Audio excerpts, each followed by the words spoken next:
Hi, this is Dennis Hay, Technical Sales Engineer with LocknCharge, and today I've got some tips and tricks around using the Assign Temporary Credentials feature in the LocknCharge Cloud portal and how that can be used within workflows with our FUYL Smart lockers.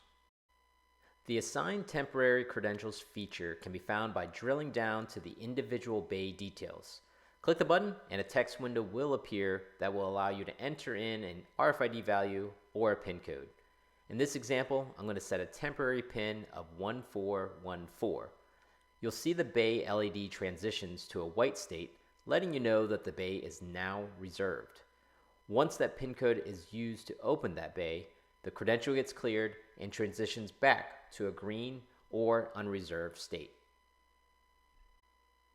Now, what are some use cases for using this feature? For one, let's say you're using the tower for basic supplemental charging, but you need to schedule a drop-off with someone.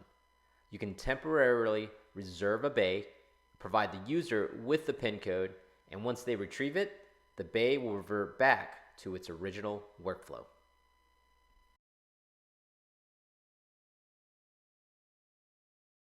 Another use case is one that's quite popular with the FUYL Tower, which is for break-fix device swaps. When you're in managed mode, you could have devices placed inside the bays where you'll have peace of mind that they're securely locked and charging until an admin is ready to distribute that device by issuing that temporary PIN.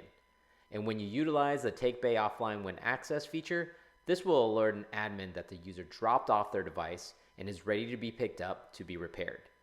This is similar to how one might use a retail store locker system to pick up purchased goods, but prevents secondary access.